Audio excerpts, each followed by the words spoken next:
Okay, welcome back everyone to season 2 of the Hylidae Tournament. We're here in week 2 with our next matchup, Sphinx versus Bad. Your commentators here today are me, Ray, and I'm here with DTM. So DTM, know anything about these two teams? Yeah, so we got Team Baddies and Team ET here, right? I think I'm not No, it's sure. I know. Sphinx and Baddies. Oh, SPX. Bro wait, didn't do any SPX? studying. Oh my God. I looked at the tag on the hunter and I got confused. Yeah. I mean, I think I do know this hunter ET709 PM. At least I recognize their name, but I'm not sure what they play. But I think your team actually played against Baddies last week. So I don't know. I think don't you have some familiarity with this team? Yes, our team UGC did go against Baddies last week, but we didn't have 709 AM as a hunter. I think that they're going with them as like, I think they're dual, so going for hunter this time instead of survivor for this round's hunter matchup. I also commentated, I think, for Sphinx as well last week, so I do know a little bit about their team as well.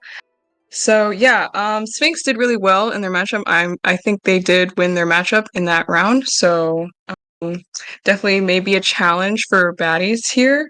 But you never know who's gonna win. And yeah, we'll get into picks and bans very soon.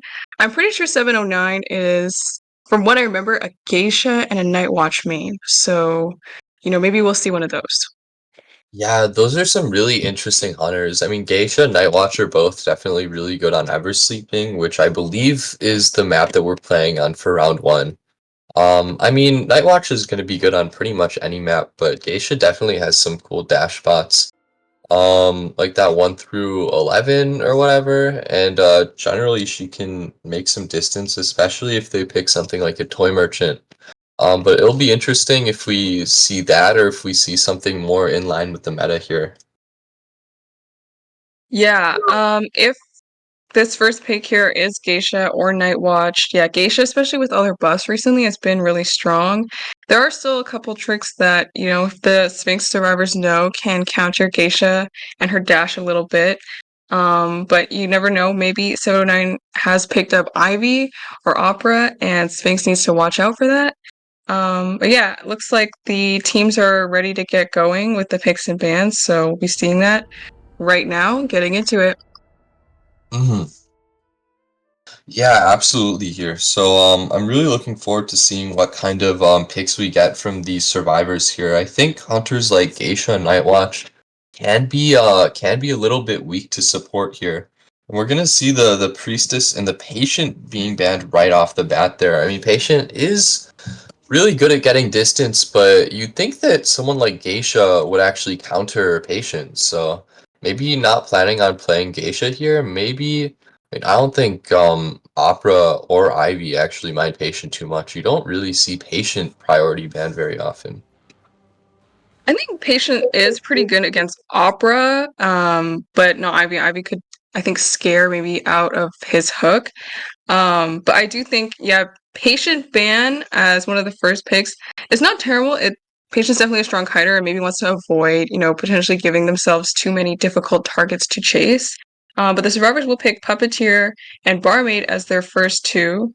So good strategy here because Puppeteer can't be healed. He needs to heal someone in order to recover damage. So, Barmaid's a good way to counter that. And we'll see the next pick and ban as Antiquarian and Seer.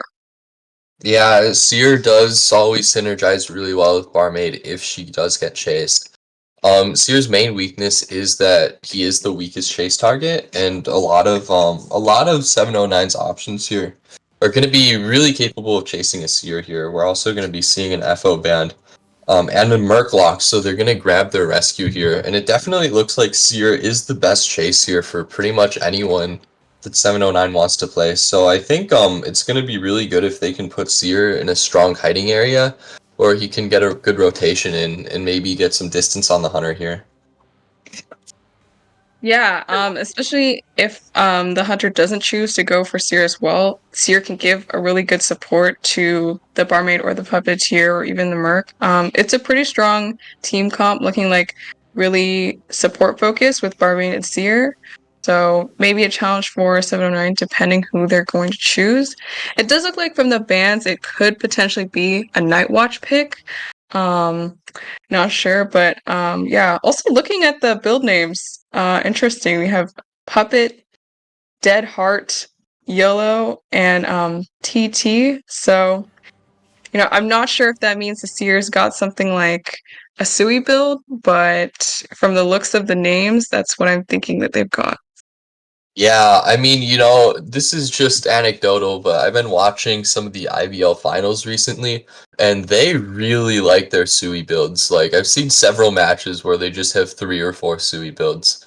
And I think, I don't know, at least at a high level, teams are getting really comfortable with just abusing that extra kiting ability or the extra tide, and just taking the weakness in the end game because it helps out with their early and mid game so much. So maybe, and a Sears especially is really gonna need maybe a flywheel and a borrowed time or a broken windows build, just because it's like really likely that he gets chased, and because he's a relatively weak kiter. But we are gonna be seeing a Night Watch here. So Night Watch is definitely a really strong hunter with a good chase, and definitely gonna be able to chase a Seer potentially. So Seer's gonna have his work cut out for him if he does get chased. Yeah, from the bands, definitely looked like that was going to be the option. So we'll see the spawns right now.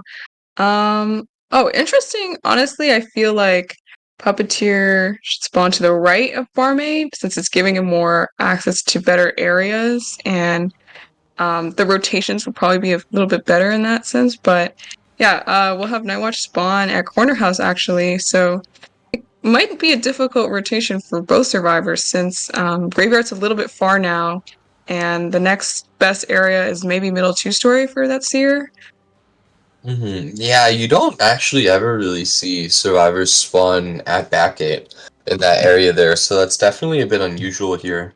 And yeah, Seer is gonna have to try to rotate all the way to Graveyard here, and Nightwatch is gonna be someone who can, get speed boosts with his stack, and then once he gets close enough, he can use his speed boost and use his ability and just completely cut down that distance. So if Seer ends up taking a hit before Graveyard, I mean, even if it's an owl hit, it's still going to be tough, like losing one of your resources before you even get to your kiting area. You never really want to get hit that early. Um, Yeah, and it also means you're just using up those items when you could have avoided it at the start, but hey, we'll see. Maybe this Night Watch is going to go for the barmaid or the puppeteer instead. But yeah, both teams, good luck, and the match is going to start very soon.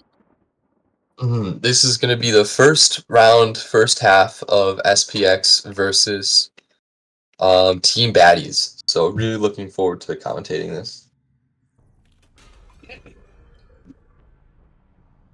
Okay, let's get right into it. Looks like basement is also at graveyard, so if Seer rotates all the way to graveyard and dies there, that might be difficult for the rescue. But yeah, we'll see him go for the Seer right away. Seer trying to rotate to graveyard right now, using that broken windows. Um, the skill cooldown is almost up again for the Nightwatch, and it looks like Nightwatch has peepers actually, so no blink or warp for this match. Yeah, really, an incredible walk through the pallet there, actually getting the hit immediately. That ended up turning into a pallet mine game, so Seer maybe didn't have to take a hit there, but unfortunately he did get outplayed. And yeah, I was looking at the trait there. Usually, lately, all we see on Nightwatch is down left and warp, because Nightwatch really likes insolence. It helps him with his chase, but we actually see peepers here, so with peepers, maybe his chase will be a little bit slower here. But he already does have a hit on Seer, and this might actually turn into another hit here. Yeah, Owl was going to be used here. And it's already been 2 hits with the Cyphers, quite slow. And Nightwatch already is insolent, so Seer might be going down soon here. Yeah, it looks like trying to transition to middle two-story, but Nightwatch definitely closing that distance in and maybe able to get this hit. Oh, the flywheel. Okay, still trying to survive here. Um, Looks like this Seer might be able to do a 3-cipher kite at this point. Yeah, really unfortunate miss on the ability there. Oh, but he's gonna get Mind Gamer on the pallet and gives up a Terror Shock as well, leaving Nightwatch one hit away from full presence there. Really unfortunate Mind Game. He did have a good Mind Game dodging that ability around the pallet. It bought him a little bit more time. So it wasn't like an instant down or anything, but with this much presence, it's gonna be a little bit scary for the survivors. Because once Nightwatch Yeah, is at also full dying on the presence, cipher yeah, right here. Oh, Barmaid yeah, actually takes a free hit here. And yeah, put its the beeper down on that cipher. A little unfortunate that the seer died really close to this Barmaid cipher. But yeah, looks like we'll have the Merc rescue and Barmaid takes her drink. And hopefully Seer can actually trying to go for that double hit, but does not get it. I mean, I like the attempt for the double hit. I think if he gets a double hit there, he's got a ton of advantage and probably just wins outright. But now he is going to be going for the Seer, and Seer unfortunately isn't going to be able to kite very long. And yeah, like we said, Nightwatch at full presence. This is going to be difficult for the survivors here. Without Tide, you have to wonder if they even go for another rescue. Yeah, ciphers aren't too bad, but still missing one entire cipher as well. And it looks like the Merc may go for a second rescue here. But yeah, not sure. Seer doesn't really have a lot to work with after this rescue. So if they really want him to survive, may have to do some body blocking. Oh, wonderful elbow pad right from the Merc here and gets a almost perfect rescue here. But unfortunately, the Seer goes down, unable to body block, and may end up having to use the last elbow pad to avoid getting hit right there. Yeah, I mean, these survivors are running out of their resources. Barmaid's used both of her drinks, and Merc is out of elbow pads, and plus they're missing a last cipher. If Nightwatch gets a really fast down here, the survivors are going to have a tough time in endgame just because they don't have too many resources. I think Nightwatch really has to find Barmaid or Merc here, though. Looks like he's heading towards the Barmaid at Graveyard, potentially. We'll see if maybe he'll switch to Teleport or Warp here. Yeah, I think they did just switch their trait, so potentially warp, potentially teleport. Trying to Normal. stay at the barmaid at graveyard. That middle cipher is that 90% cipher, so I think they were trying to guard it for a bit, but yeah, now realizing that they do need to pick a target in order to actually not finding the barmaid right here, going back for the middle two-story cipher. Puppeteer is probably going to pop this and be the next chase. But yeah, it looks like the other ciphers have already been started. So um, actually going for the vacate cipher with Merc here, and yeah, still has that warp or teleport or whichever trait they switch to use. Actually, they switched to abnormal, so I don't know. Maybe that wasn't necessarily the play here, since they're now not going to be able to get across to the ciphers as easy, since they are pretty spread apart. Yeah, I don't know what happened there. I think they switched to abnormal while they were at that cipher that was 90, but then they ended up leaving it and the cipher got popped. So now they don't have their trait and the last cipher is finished. So yeah, Nightwatch just kind of burned his entire trait. Unfortunately, the cipher is finished here, and Nightwatch is probably going to be able to get this Merc down. But with Teleport, this might have been a win here, and it looks like it's just going to be a draw, maybe. Yeah, looks like definitely going to be a tie here. Unless that actually trying to bleed out the Merc and go for the gate. Will Nightwatch make it in time? The gate's already 60. Barmaid's a little bit out of the gate here, but still has a speed drink to use. And Puppeteer able to take one detention hit using the and doesn't use the puppet actually. So it's looking like it could potentially be more than a tie for the Nightwatch here.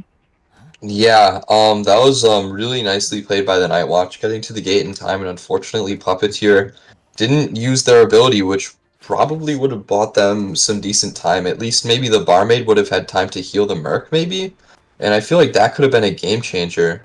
It looks like both Merc and Puppeteer are going to be able to pick up here. And it looks like Nightwatch is still slugging, going back for the Puppeteer now. Maybe if they're able to get both Puppeteer and Barmaids self heals, it can be a 3 kill here. Yeah, I think gonna get this down right here on Puppeteer and can just go back for that barmaid actually. So looking like a really good three-man potential game for this Nightwatch here. Um, Puppeteer's already expended his self-heal. Merc is trying to heal up, so maybe looking to go for a rescue. But yeah, looking like the survivors are gonna have a little bit of a challenge getting their tie back. Yeah, I mean, there are only 15 seconds left on detention here. So maybe if Merc goes for a rescue and gets a body block, but unfortunately neither gate is open here. This is actually kind of risky. I'm not sure when Merc plans on opening a gate. And since back or front gate's not open, they're a little bit too far from back gate to push for that. And I don't think they're going to be able to open front gate. So this is looking like a 3 kill here. Yeah, honestly, potentially a 4 kill as well. Merc is trying to heal up, but the puppeteer hasn't been on chair yet and is currently bleeding out, so dungeon's not really an option right now. And the gate that he's closest to as well is only 19%. Actually going for a chair here on the puppeteer, so maybe dungeon will come into play for that Merc. Yeah, probably the Night Watch is worried about the Merc getting a gate open while he's not looking or something like that. So they are going to go for the chair on the Puppeteer. But this does give the Merc an opportunity to push Dungeon potentially. And it looks like Merc is going to be sitting pretty far from Dungeon, but still with the syringe, it's going to be taking 2 hits to down him, and it's a Merc, so he doesn't go down immediately. I think he's not going to have too much trouble making a Dungeon play. Yeah, syringe is really great, keeping the crows away so that the hunter doesn't know his location still. Still going between this area over here, probably trying to make sure that Puppeteer doesn't get rescued. Yeah, looking like there's a good chance for Merc to get dungeon. May seek him out right here, so not sure if that will actually be able to happen.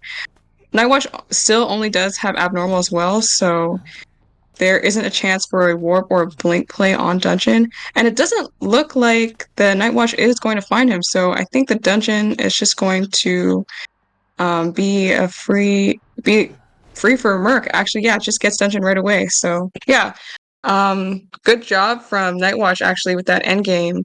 It looked like it was going to be a really strong potential tie with this kind of slow down at mid game, especially switching to abnormal and not abnormaling that middle cipher, as well as not being able to really pick a target until too late. But really brought it back with that end game and managed to get a 3 kill right there. And the survivor was only able to get a 1 escape. Yeah, I think we really saw the effects of the survivors not having any items. Murph wasn't able to kite long enough in endgame for the gate to be open. And then Barmaid didn't have any items either. I think really unfortunate that Puppeteer also went down instantly. When he's at full health, he can take those 2 hits, but once he picks up, he can only take one unit. With his ability, he's basically a lucky guy, so even with some strange decisions from the Night Watch there, like with that trade switch. And also I think if they hadn't shared Puppeteer, I think they Dungeon was too far for Puppeteer to just crawl really quickly, so they might have been able to patrol the gates and look for Merc a bit more, but kill in that situation most likely has faith in the survivors, and that is going to be a pretty great outcome for Team SPX in the first round or in the I think first. it's for Team Baddies. Oh, is that Team Baddies Hunter? Yes. Oh, I I thought it did was not Team realize that. Baddies. 709 is on Baddies. So yeah, good first half from 709's Hunter, and we'll see them going to be playing Survivor now for this second half. So excited to see this 7:09 a.m. carry um, doing work on both sides for their team. But yeah, would have liked to see maybe from the survivors. It's really unfortunate that the puppeteer wasn't able to use the puppet there and tank that detention hit, as well as being too close together there. So it was easy for Nightwatch to just bleed Puppeteer right there and not care about Merc getting up and just doing his own gate. But yeah, the servers do well at the beginning, especially with ciphers. I think just finishing that middle cipher a little bit earlier would have also helped them a little bit more since, having to do a cipher endgame and middle really gives the hunter a good ability to, seek out survivors a lot easier and camp a lot easier. So yeah, great work from both sides. But yeah, we'll see what happens in this round. To take round round one, Sphinx's hunter will have to get a 4K. But yeah, so survivors really need to just aim for a tie or even a win here, and yeah, they'll have a good round one win. Yeah, for sure. Yeah, I really think that that puppeteer hit was a game changer. I think if they had taken that hit, Barmaid would have had a lot more time to maybe pick up Merc, and then they would have been more spread out around the map, so the end game would have been difficult for Nightwatch. But you know, mistakes happen, and the SPX Hunter here definitely has an opportunity to even things out here. So I mean, Ever Sleeping is a really good map for hunters. So I think they have a lot of options here. Now, I'm not sure exactly what they play. Do you have any idea what kind of hunters we might be able to see here? I actually don't recognize this hunter either, but maybe. Oh, it looks like they're gonna ban out the embalmer, so trying to avoid that tie, and also ban priestess as well. Maybe we'll be seeing something opera or ivy. I've been saying that a lot, but we've been seeing a lot of more specialty or second round hunters come out in round one. So with the we've got a gardener cord pick from the survivors. So yeah, looks like they may be trying to play against an opera right now. um what do you Yeah, think, DTM? I think Gardner and Cord are definitely pretty versatile picks.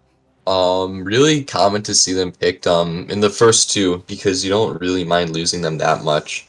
And Cord especially is just so annoying to deal with as a hunter. She's really exploded in popularity lately. We are going to see the rescue banned and picked next. It is going to be a mercenary. Same as the first half here. Um, and I'm hoping that SPX or rather Team Baddie survivors pick a strong hider here in the fourth slot to round out their comp. I think Gardner maybe is a little weak. Seer's going to be banned. Maybe they can get some support here. Or just a strong hider like an acrobat or a patient or a puppeteer.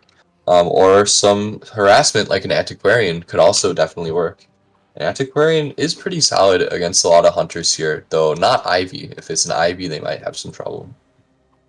Yeah, looking like also potentially baiting an excitement, but does look like a strong comp for, a safe tie if that's what they're going for, or even a win here with the amount of harassment that they do have. Looking like Gardener or Antiquarian, depending, or even Cord. Honestly, all of these kind of survivors have a good chance of being first chase, depending what the hunter chooses to pick. But yeah, it looks like actually, the Gardener will bring Suicide Build and Cord here with Broken Windows. I'm not sure what Sweet Tofu means, but it's. I'm going to guess it's something Flywheel or Broken Windows as well. So yeah, maybe definitely looking just to keep all those survivors with a good first kite potential, and get that tie or win that they need. Mm-hmm. Yeah, for sure. I think a suicide build on the Gardener is definitely going to pay off too, because this is another case where Gardener is pretty likely to get chased, unless of course the hunter has excitement. If they have excitement, they could go for the cord or the antiquarian here. So it's gonna depend a little bit on the build here. I am looking forward to seeing what kind of hunter it is, and it's gonna be a wax artist here. Really interesting. Wax Artist is good on Eversleeping. He's slightly less common than maybe he's been in the past, but he's still a really strong hunter. He's really good against Antiquarian too. Good against distance as well. As long as they're not constantly rotating around buildings and cutting off line of sight, which you can do on this map, which can be annoying, but still. I think this is going to be really interesting here. Let's look at these funds. Yeah, looping the buildings would probably be the best play here, keeping yourself out of the line of sight of the hunter. Um, Antiquarian and I guess Gardener may be some good first chase picks for this wax artist. But Antiquarian can counter the wax in a way where if she gets too much wax and swings herself to 100, then she can last out the stun with the amount of disarm gets put on the wax and vault a window or pallet to safety. So yeah, but looking like either Cord or Gardner will be the first chase. Looking like I think here personally I would go for the Cord. because Garden has that bubble to hopefully transition to Graveyard without taking any unnecessary hit with that bubble. So yeah, um, hopefully these survivors know what to do, loot those buildings, and stay out of sight so that Wax can't wax. And yeah, looks like they could very well get a solid tie here. Yeah, this is if whether it is a gardener or a coordinator, I think this could be a difficult chase for the wax artist. Cord has some really great routes that she can go through where she spawned, and with her gun, she's going to be able to make distance and continue breaking line of sight. So I think if Cord gets chased, if she takes a good route, I think she can actually put in a pretty decent kite here. Maybe Wax Artist has excitement, but even if he does, he's gonna have to wait those 40 seconds for it to be up. But if he does get a good excitement off, that could be a pretty quick down. So we're gonna have to see what kind of build he's gone for here. Yeah, getting right into the second half of Sphinx versus Baddies. Looks like, yeah, the Waxers will go for that cord first. They've got detention and insolence, so looking like a warp or maybe blink or teleport play here. Mhm. Yeah, seems Honestly, I can't unlikely. see that. It's too small. Yeah, it was on like 45 seconds, a little bit into the match, so I'm pretty sure it's blank. But we'll see. And Cord is doing a really nice route here. Once again, looping around the building. She is going to be taking a lot of wax here, though. And unfortunately, this might actually be a hit here. She, yeah, she does get frozen here, so that's going to be the first hit. Yeah, thankfully it is 100 wax hits, so not giving herself too much disadvantage here by taking a hit with, a high amount of wax and then, potentially getting 100 on that second hit immediately. But it looks like moving back to cabin here. Um, Warp is actually up, so may take that second hit soon to warp. Yeah, looking like gonna warp and just get that down right away. Yeah, that was a pretty fast down, but the ciphers aren't too slow here. They do have all three ciphers and they're moving along. And Cord still has a gun, so you definitely cannot sell this. These survivors actually might be, oh no, that's just the mercenary. Yeah, they're definitely gonna have to go for a rescue here and maybe, put in a little bit support so that Cord can get her gunshot off. I think it's really important that they can get a good shot off and get a strong rebound here.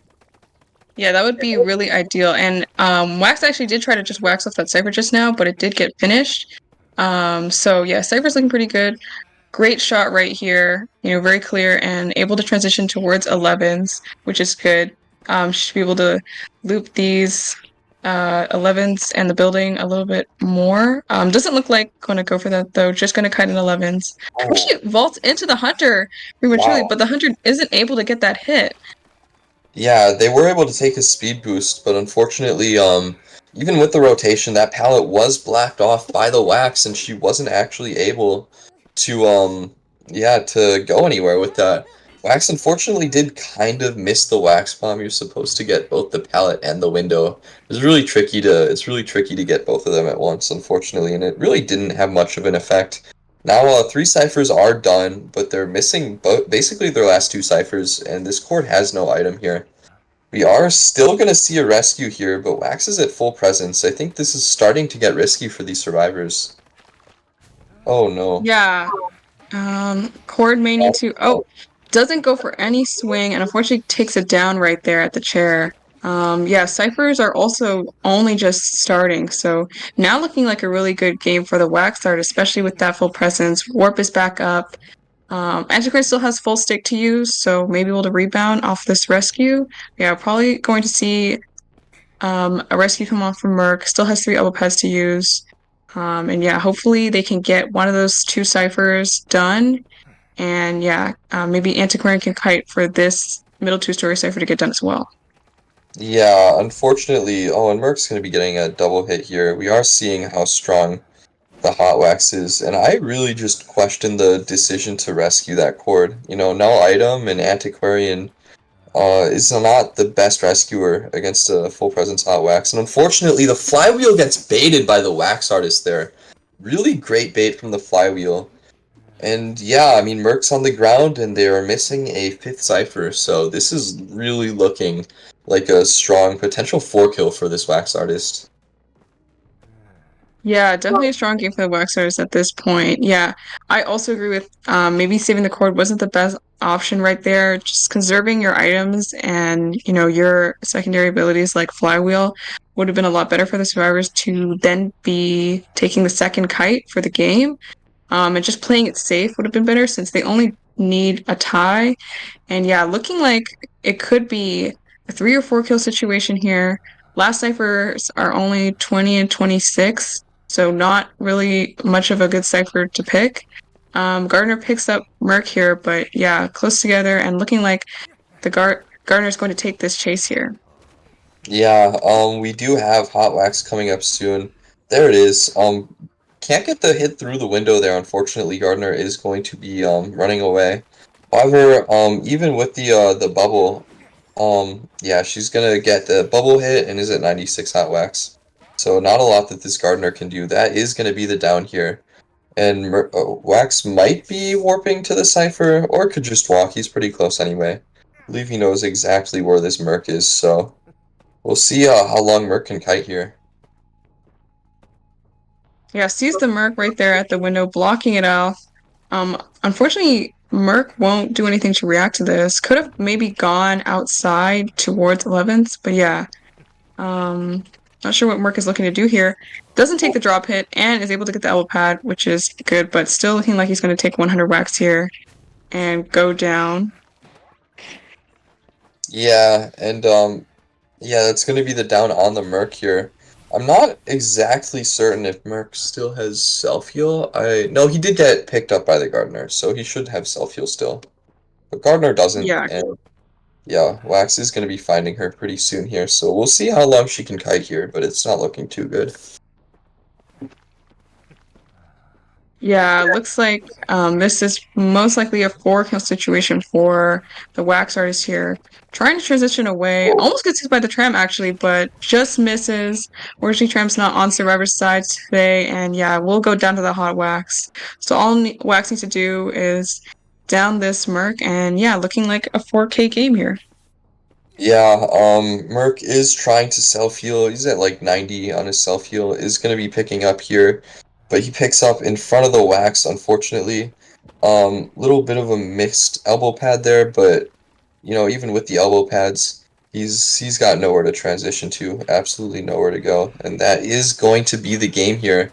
So with a 4 kill from the Wax Artist, I believe Team SPX is going to win the round. So I mean, congrats to SPX there.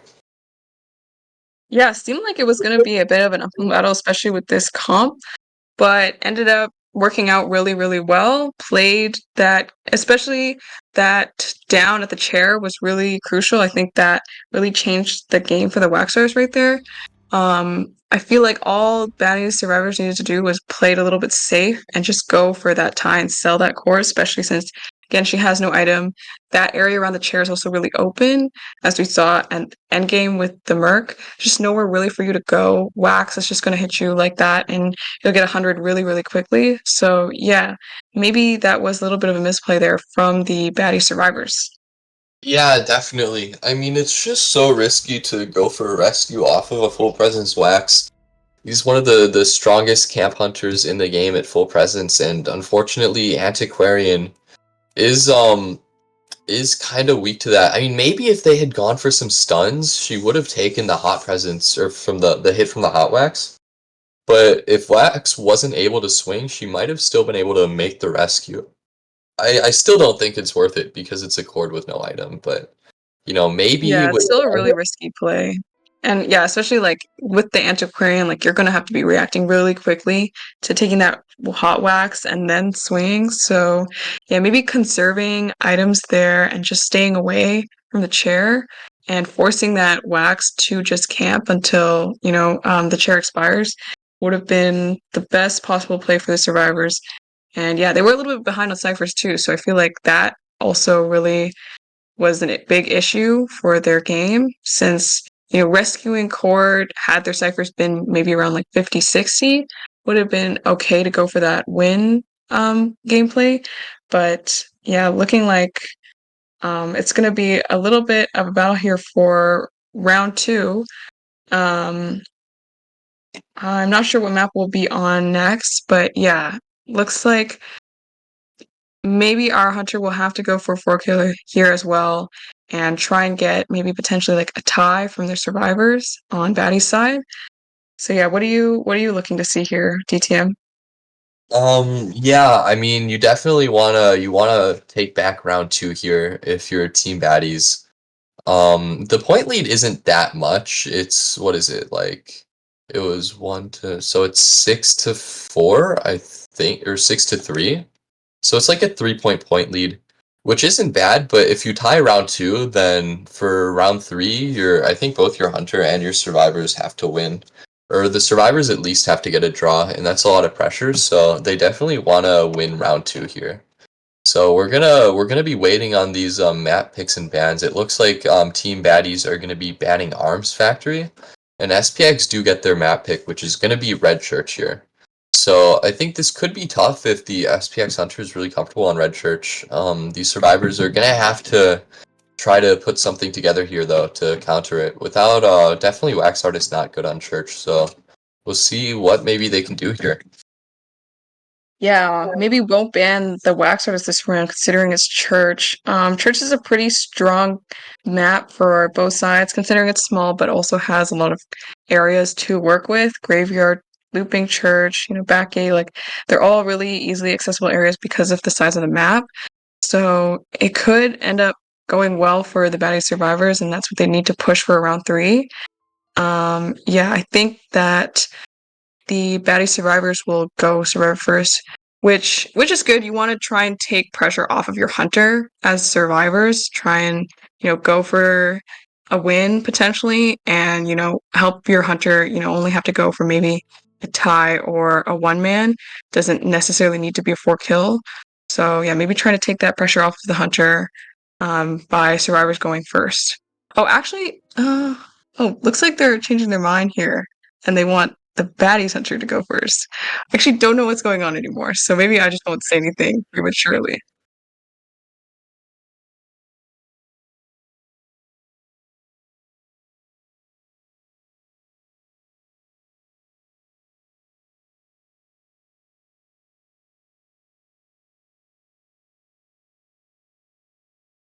Okay, so let's see Oh. baddies hunter go first. Yeah, hopefully trying to look for a 4 kill here, and maybe help out the survivors. But yeah, hunter, I feel like it's definitely way more pressure.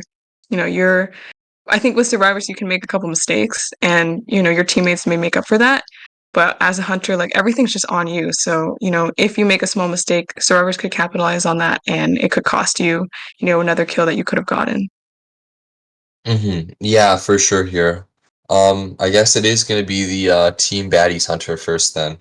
Yeah, I mean, there's a lot of responsibility on the Team Baddies Hunter. After that first round, we saw that even with the 3 kill, it wasn't quite enough to secure even the draw there.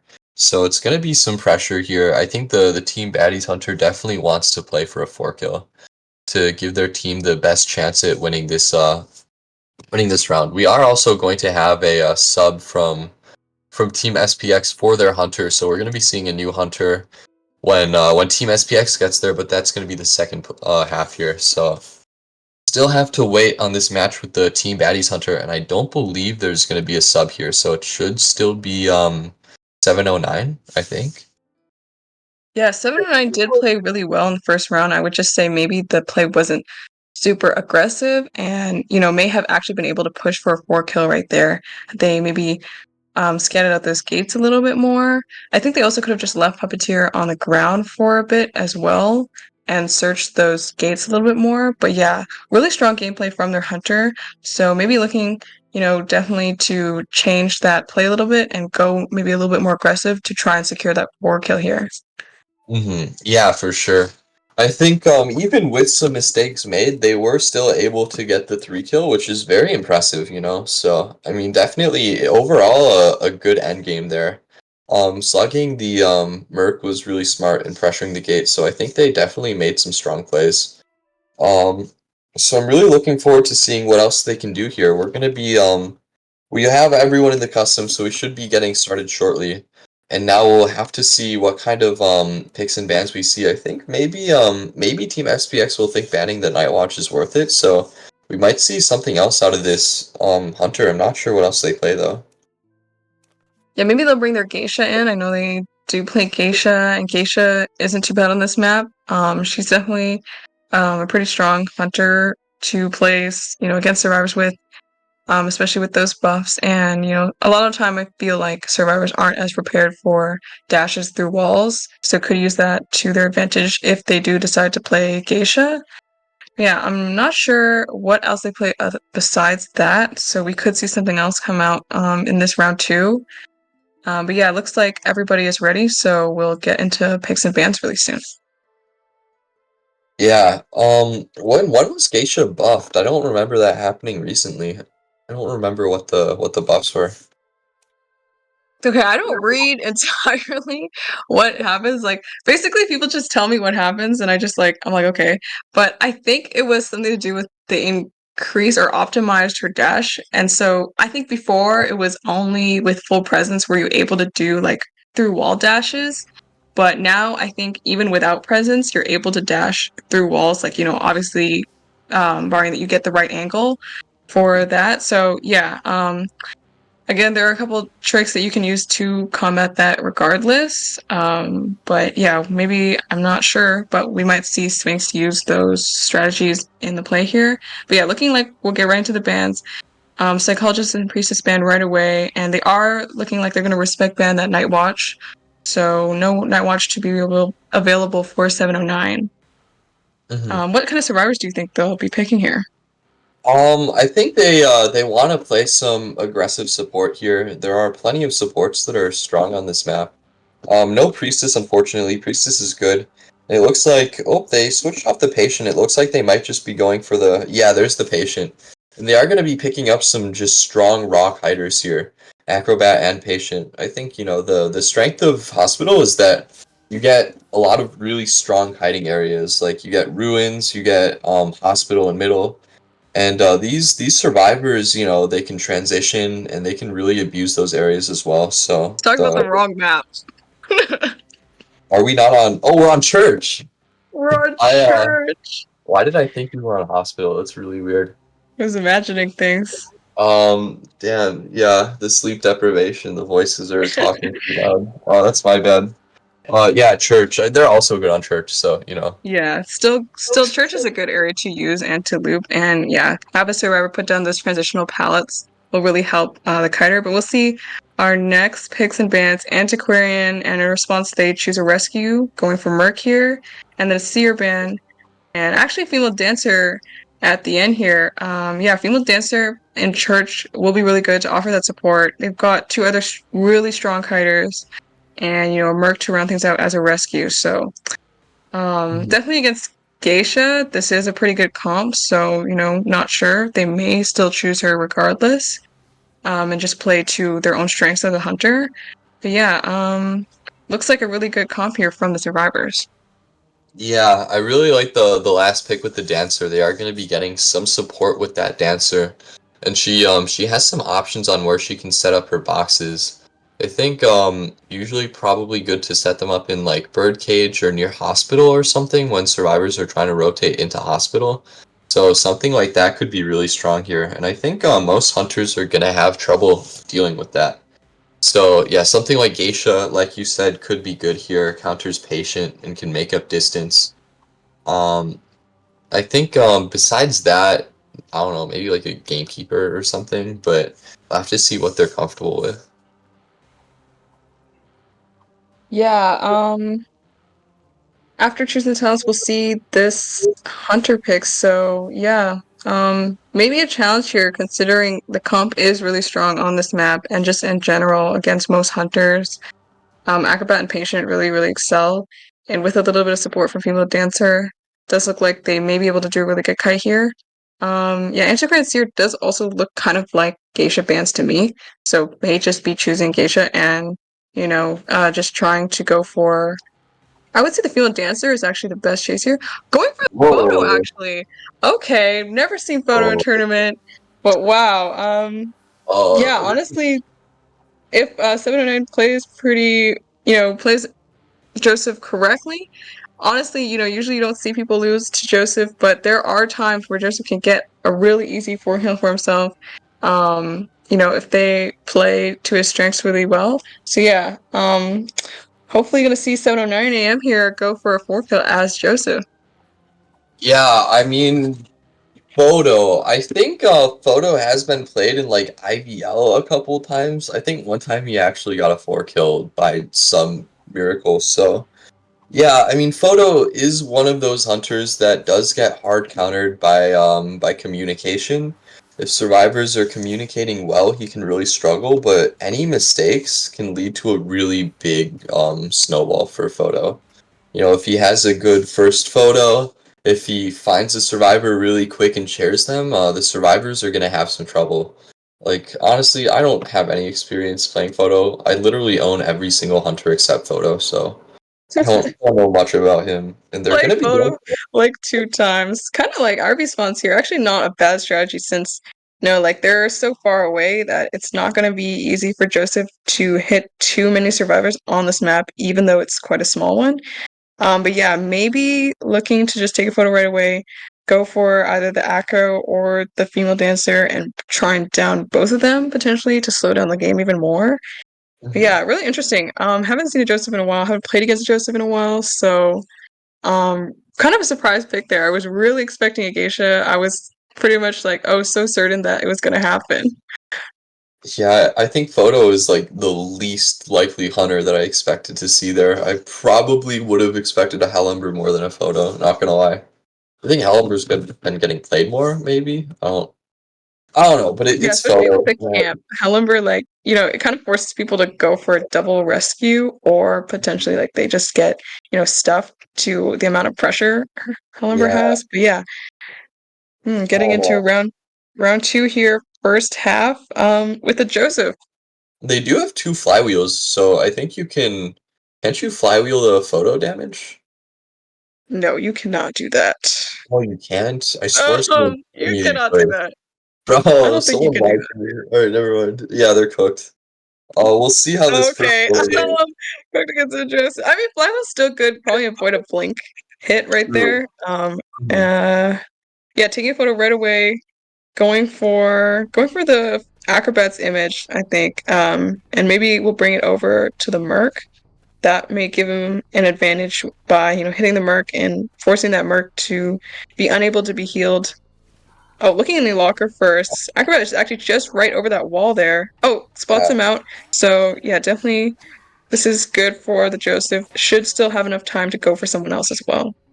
Yeah, unfortunately, Acrobat not able to hide there. You do usually see survivors like to crouch in a tough to see area, but I guess the photo was really fast, and they didn't quite have enough time. Now it's gonna be really good for this photo if they can find the Merc. If they can get an injury on the Merc here, it's gonna be really good. And Merc is just standing out in the open with that photo, so it seems like Joseph is probably going to. Oh no! Oh, he's not gonna look Actually doesn't behind the spot him out wall. He's right gonna look there. there. Chose a wrong route to seek him out, and yeah, doesn't even share Acrobat as well. So Oh, that was first photo cool. done with no downs, and looks like Patient will be first kite here. Yeah, I mean, wouldn't Photo rather just like leave them with one hit so they have a chip that can't be healed? That's like, yeah, unfortunately they're gonna be able to heal the Acrobat here. And that's gonna leave Photo with no real progress, unfortunately. Now just chasing an Acrobat. Acrobat is gonna be using that flywheel there. And now it might be no, just Oh, takes the hit Painted without misses aim. the hook right there. Oh no. Unfortunate. Using another hook and getting a blink down. Unfortunately, basement Oh. isn't here, but that's a pretty good down for the Joseph considering, yeah, wasn't able to really do anything with their first photo. Yeah, I don't think Photo is supposed to down a patient that fast. I'm not gonna lie. That was really unfortunate from the patient there. And I mean, Acrobat has been healed. Again, unfortunate that he just got healed. Would have been better if there was a down maybe, but their ciphers are looking pretty slow. And with a chair here, Photo has some momentum here. I think it's really gonna depend on how this rescue goes for the survivors. If patient gets farmed, they could be in some trouble here. Oh, misses the elbow pad actually. Oh, that's the Um, one. And actually gets down, can't go for the save, so looking really good for the Joseph. Joseph has, really been bringing his game. This Joseph is not playing. Yeah, that I think Photo just won the whole game off of that. That's unfortunate. That might have been lag, I'm not sure. Really, just really unfortunate there. Yeah, I think the survivors may be patient, has one hook left. Could have potentially kited. We'll Misses see. the ball there as Wait, well. Doesn't get any distance off that ball. did he And actually hoping not to get tear no, sharp here. he's Doesn't even not. go for the save at all, actually. So yeah, Cyphers are really behind. Merc's just gotten up. Uses an elbow pad to get away, but yeah, looking like they're just gonna commit to the Merc here. Yeah, Joseph has a really good game on his hands right now. Yeah, a good elbow pad from the Merc here to get away, unfortunately, but yeah, this is still gonna be a pretty fast down soon. Maybe it's gonna be a pause as well. Um, Maybe we're gonna be I think I did see some lag, so I'm not sure. This might be related to that. I think it's been more than 60 seconds here. I'm not sure if we are eligible for a restart, but hopefully Team Baddies can get their or no, Team SPX. Hopefully Team SPX can get their lag sorted out. And maybe they can make a comeback here. I'm not sure. Yeah, I mean anything is possible. Yeah, I do think um elbow padding into the hunter and then walking back. I think the walking back could have definitely been some sort of lag or a frame drop. But it looks like we'll get right back into it. Yeah, will be an uphill battle for these survivors though. 4 ciphers remaining, only 3 with some progress. And yeah, no items for the Merc. So this kite will be a little bit difficult to get out.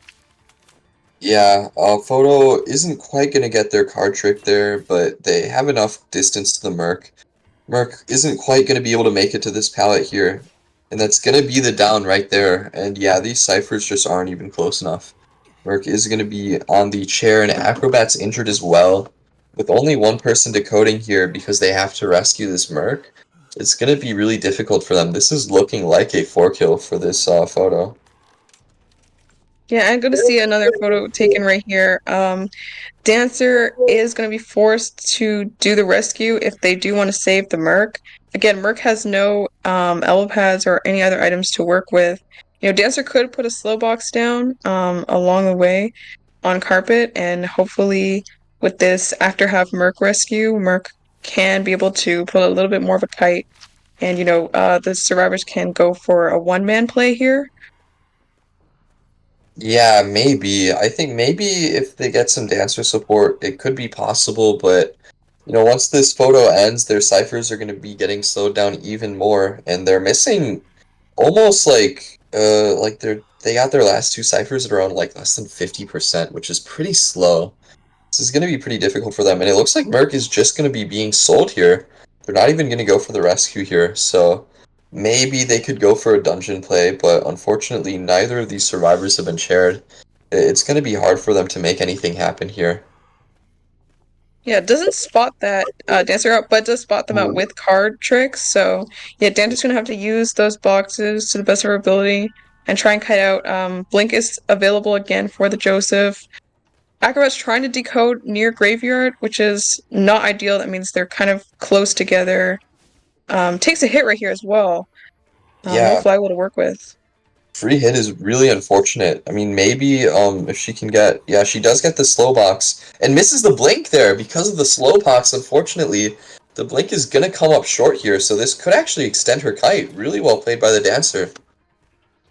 Yeah, the slow box was really crucial. Yeah, avoiding that blink may just take another photo here, which is probably the best play for this Joseph. But yeah, really good play from the dancer, avoiding that down, and forcing that hunter to waste their blink pretty much. So now Joseph has no blink to work with. Yeah, and is immediately gonna spot out that dancer with the card trick. And so now Dancer is going to be picked up, her images, and probably going to be shared soon. So yeah, I mean they did get some progress on that. I think it was the Graveyard Cipher that's 93, but their other two ciphers are still a little bit short. And now with both people injured, I mean Survivors or Acrobat's actually going to be hit there too. Does Acrobat go down here if the photo ends? I don't. think so. Oh, Oh, well, yeah, they're healing him anyway, but I think he would just be like maybe like 99. But yeah, they did heal him. So maybe looking to heal the acrobat or have acrobat survive and then heal that dancer. But they are really close together. Joseph can very well easily find both survivors, which isn't ideal since since they're so close together. If acrobat goes down, then Joseph doesn't have much work to do with getting that dancer again. yeah, but this is an Acrobat, and Joseph doesn't have Blink up for another 55 seconds, so I think Acrobat can definitely get a long fight here. It is literally an Acrobat versus a photo, so I'm looking forward to seeing if maybe this Acrobat can do a long kite. Their ciphers are unfortunately. How Oh, does that takes a hit? Oh terror my shock god. there actually. So actually pretty much no kite at all there. Maybe could have used a ball to avoid that hit. I guess he assumed that he wasn't going to take a hit right there, but yeah, ciphers are still there's still three left. One cipher is at 90, but don't think they're going to be able to pop it. And yeah, both survivors just on the ground right here. It's just a matter of time before this Joseph takes that 4 kill. Yeah, super unfortunate. I mean, I don't even know how many balls Acrobat had. He hasn't taken kite at all, so probably like what, 4 or 5, I think. Not sure. But it looks like excuse me, it looks like Dancer is going to be found here. Photo is going to be chairing here, I guess. Um, yeah, it's gonna be the chair, and I guess gonna be going right back for that Acrobat. Acrobat is actually gonna pick up, so this actually could be a dungeon kite here. This might be risky for this photo. Acrobat is gonna be pushing towards that dungeon at top broken, and it's an Acrobat. You can never count an Acrobat out, so maybe we might actually see a one escape here. Yeah, honestly, Joseph did not need to chair right there since ciphers are so far from being done. But yeah, still has Blink to work with, so is going to seek that acrobat out really soon. Probably saw his image right there. But oh, actually is just going to try and camp the dungeon maybe here. Trying to look for him. Is trying to hide around middle broken area, but looks like that Joseph will find him very soon. And yeah, has blink, so even with a ball, it still might mean the down here for this acrobat. Yeah, it's actually going to be pretty close here with that slow bomb. Doesn't hit the Joseph, unfortunately. If that slow bomb hit, maybe it would have gotten him enough distance, but I'm gonna try going for another loop here. I'm sure he has another ball. We're gonna see maybe if he can use it. Does he really not have another ball? Oh, I Wow. guess not. And yeah, actually just takes the down there. Also not sure if he What? had broken windows or flywheel to work with, but yeah, just really unfortunate. Wasn't able to get that dungeon, even though the dancer did expire. So yeah, not what I was expecting, but Joseph really pulled out a 4 kill on Red Church round two, which is just honestly, I was not expecting that at all. Yeah, I don't think any of that was what I was expecting either. Yeah, I mean, even with the really slow first photo, I think that that was a really bad first photo for Joseph, I think, but the really fast down on the patient, like that really helped out, and then the stuffed Merc kind of sealed the deal for the photo. So even with a slow first photo, if you can capitalize off survivor mistakes, yeah, I mean, photo can be good, and Berserker on photo really good, like we saw. So you can easily get double hits and maybe stuffs. So well played to that photo there. Yeah, 709 AM did a really good job. And yeah, now about to play Survivor as well for their team. Really getting overworked here. Round one and round two, they've been playing both sides. So, hopefully they aren't too tired of, carrying their team. But yeah, their survivors are hopefully I'm going to see some really good gameplay from their survivors and hopefully they'll be able to take round two. Really cheering for the bad survivors here to try and take back this round, as Sphinx is a very strong team and was able to win their first round. So yeah, hopefully they can play around their strengths and take this matchup to round three. Yeah, for sure. I think I mean the hunter did get a 4 kill, so even if Even if the team SPX Hunter gets a 4 kill, it's still going to go to round 3, but that's definitely not what they want here. They do want to take back the second round, so they'll be able to have somewhat like of an even playing field going into round 3 here. And then it'll just be up to points. So it's really up to the survivors here to get as many points as they can here. I'm really looking forward to seeing what they can do potentially. I'm not sure. I did not see Team SPX's first matchup, so I'm not 100% sure what Techno Knight played here. Do you have any idea what this hunter has up their sleeve? I think I commentated them last week, and I think they play some Opera and Night Watch. So, maybe we'll see that come into play depending on what these baddies survivors choose to ban. Yeah, just waiting on the teams to get ready. But yeah, I did see that Techno Knight was a really strong hunter, so this could be a challenge for the baddie survivors to try and even out those points here for round 3. But yeah, Gardner and Cord not being able to use as they are globally banned here. So maybe they're also looking to go for a strong kite comp or a heavy support comp and, get a tie out of this and play it safe as they didn't last round. So, that would be definitely ideal for these bad survivors. And yeah, Technotide really should push for a 4 kill here so they can, keep that advantage for their team in round 3. Yeah, it looks like both teams are ready, so we'll go into picks and bans. Yeah, absolutely. I mean, I think Opera and Nightwatch are both really great options here. Like Opera, very strong on Red Church. Um, Opera has like a lot of good shadows to work with, and it's a small map too, so she can move around so fast. I think it's likely to see an Opera ban here maybe, but Nightwatch is still also going to be a good alternative. We are going to be seeing Priestess and Seer banned here. I think pretty standard bans there. Priestess is a little bit outdated on this map, but if she can get her portals in church, that can still be good support. And as you mentioned, the Opera is going to be getting banned there. So no Opera, but we could see a Night Watch. Maybe something else. Maybe this guy has an Ivy up their sleeve. I would not mind seeing some Ivy gameplay. We'll have to see on that, but yeah, it's gonna really be up to what kind of survivors Team Baddies wants to lock here. Yeah, I think they should definitely try and play it safe here. Also, I feel like I've seen a lot of teams try and go for specific picks that counter a certain hunter, and then, unfortunately just get countered by a completely different hunter.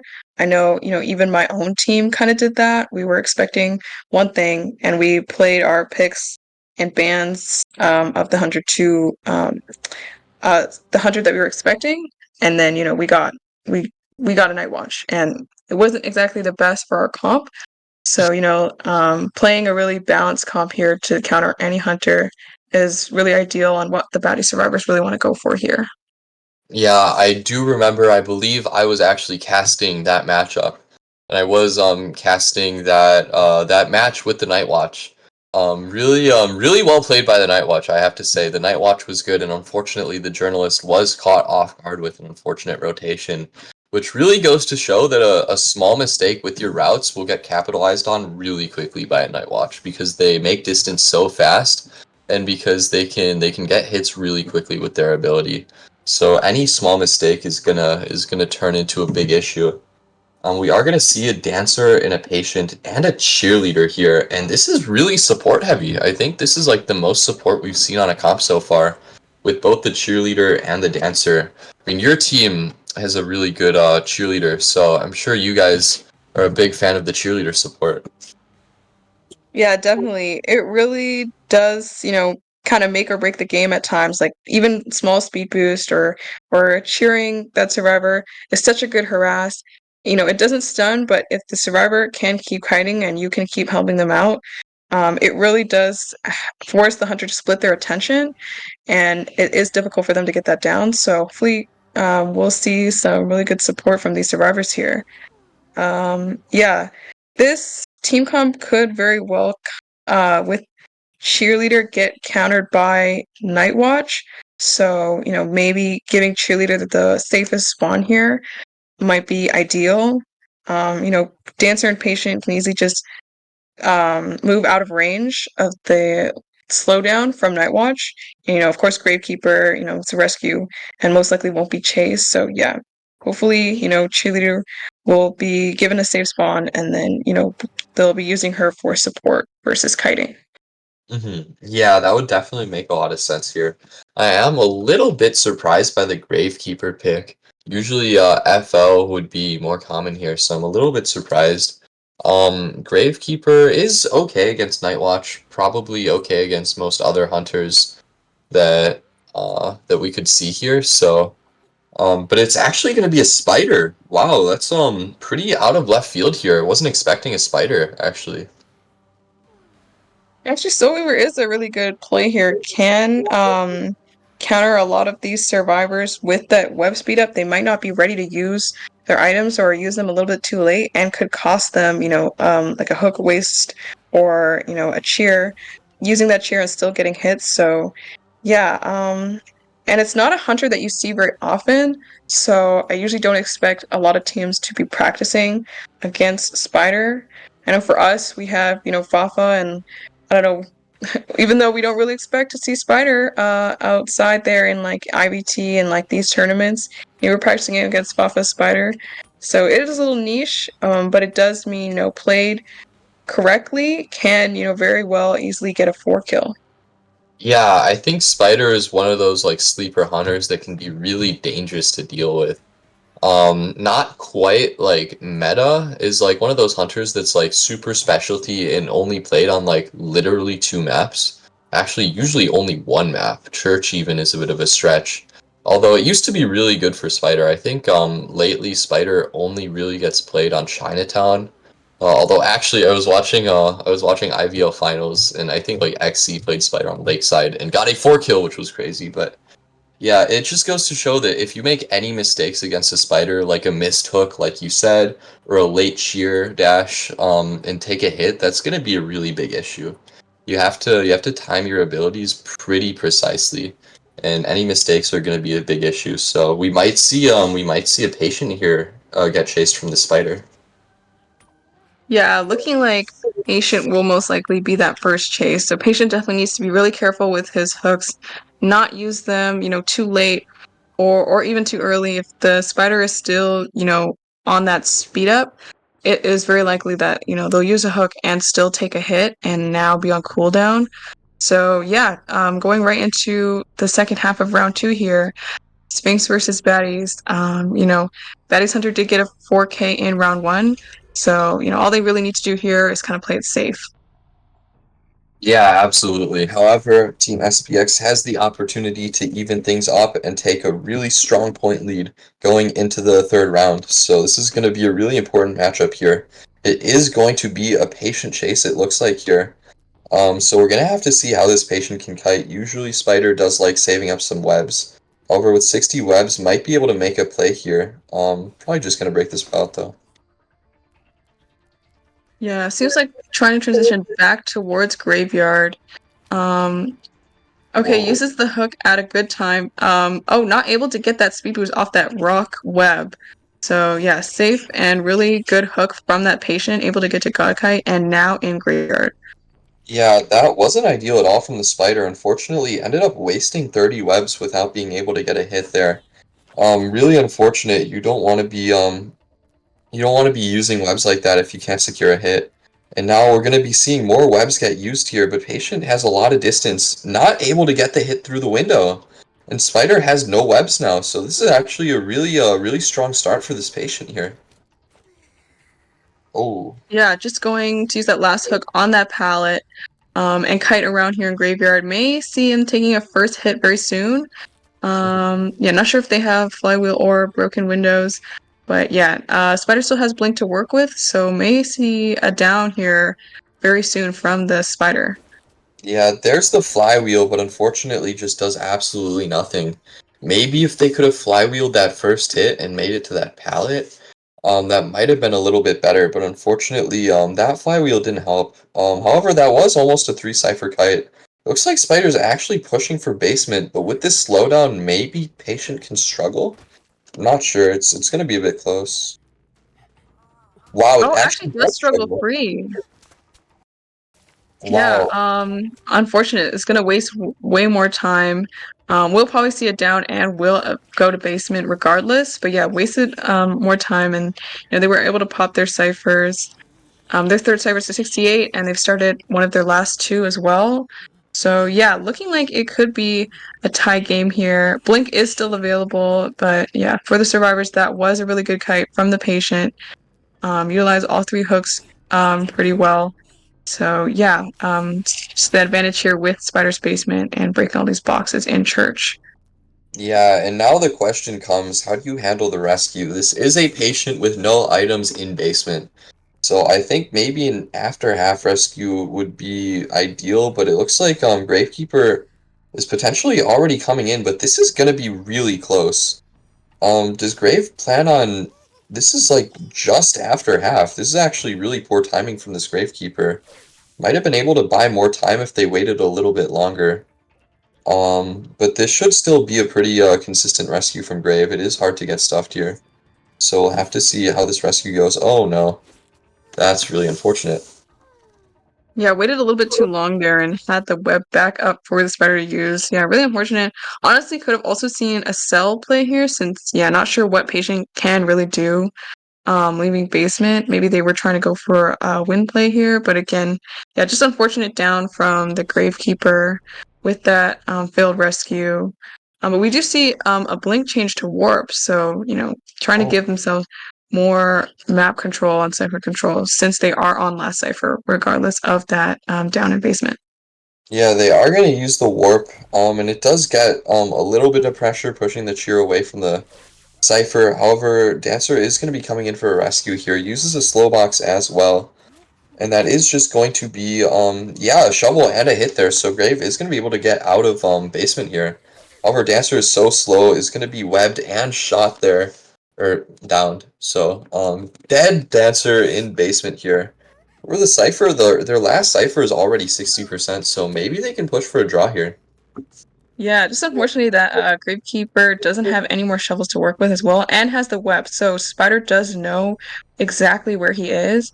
He's trying to take them off, but yeah, it looks like Cheerleader would just try and focus on the cipher, not go for any rescues, and maybe they'll just pop for 1-2 man end game here, just prime it and leave the dancer in basement. It looks like that is what they're going to be going for here. Maybe if Spider could have actually played for a second web shot to get the down, that would have put them in a better spot here. Unfortunately, they do have to make a decision here whether to camp the Dancer or keep going for the Gravekeeper. Looks like they decide to go for the Gravekeeper, who is kiting on Dungeon, but it looks like Cheer isn't actually even going to be going for the Dancer, so this could end up just being a one escape here. Yeah, Warp still isn't up yet, so yeah, maybe going for the gate is the best play here. Just trying to get a 1-man escape and, help their points to bit going into round three. Just guarantee yourself at least one escape here. But yeah, well played by the spider. Really great use of basement being so close, and I think a lot of spiders bring giant claw for that purpose. So yeah, we'll see a 1-man escape here from the baddie survivors. So yeah, going into round three. Do you seem to know what the points are? I feel like I don't know how to do math or something. Okay, wait, so there was round one was what was it, a 4 kill and a 3 kill? So that was 6-3. Then round two, which is what we just did, was another 4 kill and a 3 kill. So now it's 6-3. Isn't it tied up 9-9? I think. Okay, wait. I gotta go. I need a piece of paper or something. Okay, yeah, I we're can't having think trouble of here. it. I can't like I think imagine it in my head. because it was a 4 kill and a 3 kill both rounds, right? Yeah. Yeah, yeah, so it's tied. It's tied. Okay. Okay. Okay, so it's actually dead even going into round three. Yeah, Yeah, so that's yeah, wiping this slate clean here, and it's anyone's game at this point then. yeah, definitely. I really think if they could have gotten the draw there, that would have given what team SP or team baddies a slight point lead, and I think that would have been really good for them. Unfortunately, the stuff on the Gravekeeper hurt them so much. I really think a sell there would have been great, like you mentioned. It would have helped out their pace Yeah, a since lot. there's just nothing for him to work with, and like the only purpose of doing a basement rescue is, use the tide to leave basement and die in a good area, away from ciphers and hopefully somewhere where they can rebound on the next rescue. But saving after half there also just like it's not really doing much other than wasting time. So I mean, they still got the job done wasting the time there, even though the rescue didn't happen. They were able to get to last cipher. But yeah, just maybe ideally going for that cell play would have been a lot better. Yeah. Yeah, DTM, I don't think the stream is really working as well. I don't know what's going on. I guess Lolzy's Twitch just wants to retire. Yeah, Twitch is throwing as usual. The worst streaming app, literally. Can't believe we're not doing this on YouTube, honestly. Very unfortunate. Hope you guys are having a good viewing experience, but yeah, like you said, with nothing to work with, Patient unfortunately was never going to be able to do a very long rebound. But what happens, happens, and they at least have a draw going into round three. And they were just able to win round two, so if they can just do that again, they're going to be home free. I think we are still waiting on these map picks and bans here. I think it's going to be Team Batty's map pick here. No. Yeah, it is. The hospital's going to be banned here, so maybe Baddies can get an advantage here with their map pick. Yeah, okay, I think the stream is back up and working. Yeah, so yeah, things are really even, as it is anyone's game. I think both teams really need to try and play it safe here, help their hunter out, I think, because, especially with survivors, all those escapes really do matter. And, it could be the difference in, winning or losing the round. Maybe we'll see, a map pick where Embalmer could come into play. Embalmer's really good at securing that tie or Wenman play because of his ability to use that coffin and bring a suicide build along with it. So yeah, maybe that's one of the strategies that either team will go for. And it looks like we are going to be seeing a Moonlit pick. So Team Baddies are going to go for the Moonlit, which is, I believe, pretty decent for Embalmer. It's a very large map, so if Embalmer can put his coffin, maybe, I don't know, if he spawns first stop, puts a coffin, and then takes the coaster, he's going to be getting a lot of distance, and you can make plays like that. Lots of support options on Moonlit, especially if you factor in the coaster there, can be really scary if the survivors are coordinated. So maybe Team Baddies have some prep with the coaster. Yeah, I from our own matches we were watching, Fafa play against baddies. There was a little slight slip up with the coaster. I think it wasn't coordinated that the first officer should have got on the coaster, and that really would have changed the game for them. So yeah, maybe a better utilization of coaster this game will, really bring it home for them. Moonlit is a great map for survivors. Yeah, I think the only thing I mentioned in yesterday's matchup that I commentated was that, for survivors who aren't rescuers, getting across the map to save, if that's something that they really need to do, it's just going to guarantee the save either being after half or, like it's just not ideal since it'll take so long for the survivor to come across the map and it means no one's decoding.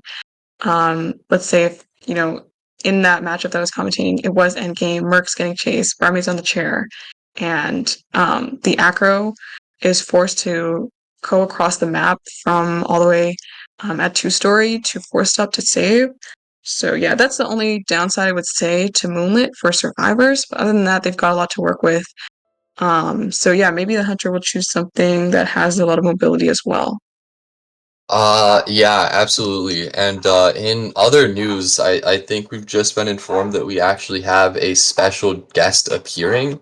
So for this third round, commentary is going to be really, really scuffed. Say hi, person 05. Oh my god, it's UGCN. Oh, Will. It's my teammate. Hey guys, Hello, I'm happy really person happy to 05. be a guest here. Sorry I'm a little late. I third time's like the best round, so yeah, I'm here now. Let's watch. There's no way. Yeah, we'll have I've never three commented people with for two round people before. three. This is gonna be nuts. Exactly. Oh my god. It's really just how the cookie crumbles. Let's get into the game. What's the point right now? Because the stream wasn't loading for me. Do you not know what's been going It's on? completely tied. Wow, okay. Seems like it's an equal matchup. I'm excited to see how this turns out, LW and Renee. Let's Mhm. go. Yeah, definitely. So Everything is looking really good okay, right now. So, this is not LW and Renee. wait, what? Who's Oh L? shoot! Wait, Bro, Baddies it's and not even a pig. SPX. It's Who our let this Round guest come here? Oh two. my appearance. god. Didn't even know the matchup Baddies was and crazy. SPX. You know, the stream wasn't even loading for me, so I was a little confused. But okay, Okay. I don't I don't know anyone on SPX, but I have UGCN went against Baddies last matchup, and it was quite a formidable opponent. So yeah, and we have a friend Cherries on it, so really cheering for Cherries and 709, of course. And Yes, 709, of course. yes. Bias commentator is crazy, but we're gonna get through it. And we are gonna be getting into picks and bans shortly, so this is gonna be ET709 playing, and we've seen a wait, what did they play in the second round? Bro, I forgot what Um, it was for Nightwatch Hunter. in Oh, they played. Oh wait, why don't I remember either? No, they played Joseph. We literally just oh, forgot, they and played it was such a Proto! life-changing experience to see Joseph get a 4K in this tournament. Bro, you missed the Wait, it was photo. a Joseph and he got a 4K? Yes, Yeah, let's 7:09 not try to a.m. is compare just that goaded stuff. with the Joseph. But they will ban the Joseph, so maybe we'll see another one. So maybe So you're just in time for another one. Moonlit. Bro, Oh my Moonlit. god, 709 with the Joseph. That's quite an unexpected pick. I knew they had Nightwatch and Geisha in their arsenal, but I did not anticipate a Joseph. Wow. Yeah, it Really looks like Yeah. they won't impressive. ban out the embalmer here. So, taking that advantage to choose embalmer and Merc as their first picks may mean that there is very well good potential for a tie or a one-man game here for the survivors. Yeah, I think so, and they're gonna be banning the Seer too. But they're missing a Seer and Priestess. They're gonna be getting the Ento. Maybe they can get some more support here. If they can support Embalmer, that's gonna be really strong. Like with the long kite with support and then the coffin, that would be really good. So and oh, you need to get your dog? Damn. Yeah, I don't know. UGC sent UGCN Awiwu. What do you think about this comp right here? Dang, they got the chord Um, too. so actually, I'm kind of. I feel like maybe the picks, so Embalmer and Merc, first two picks, are good picks, honestly. But honestly, I maybe would have liked to see a seer with the embalmer for that really maximum amount of support to really also enhance the decoding speed. Because the thing is, with entomologist support, especially in a map like Moonlit, sometimes it's better off actually not supporting if you really want to protect those ciphers. But yeah, I mean, I'm kind of still excited to see like more support based team comp. I feel like we don't really see that kind of game style in the tournament lately. So yeah. Yeah, I mean, Moonlit can be kind of difficult for Ento because it's such a big map. You know, you don't want to waste all your bees just moving them from one half of the map to the other. But Mhm. if she's close by and she can get that bee support, that would be really good. And they also have a gun to work with here. So, Yeah, honestly, what I'm really most curious about is what 709's planning on playing because from the looks of it, these bands kind of look almost like a one-hit hunter. But I know that since they play Nightwatch and Geisha, now that all of those hunters are banned, I wonder what their pick will be. I don't know if they will go Joseph just because I feel like this team comp is quite countered to Joseph. yeah, maybe Joseph would struggle here. I think that Joseph would be the most entertaining pick, but unfortunately, if we're really worried about what's best for the comp and the map, maybe something else would be preferable. Like a Naiad. Naiad is a hunter Wow. that is decent on this map and can probably chase an embalmer, so really strong cap. with that hunter. No, for sure. I do think, however, that the team comp is pretty decent. Ento is a strong kiter, and then we have Cord. Actually, maybe for Ento, I understand why they want like maybe a support based kiter, but I think if they wanted a strong solo kiter, maybe I would have opted for Acrobat or even Patient. But yeah, I mean, I'm just wondering where they're spawning. I imagine Ento will spawn second story, Cord at first stop, or even Bomber at first stop. Or Ento could spawn fourth stop as well. So, there's just so many Yeah, they can options. spawn anywhere. They're just saying Yeah, anywhere is an option. oh, I think that Ento wants that bridge. Oh, is this a Are we line gonna see it? That spawn? is honestly a line spawn is What? kind of I think they think they're on base. interesting. Oh, and they're Right, locking it in.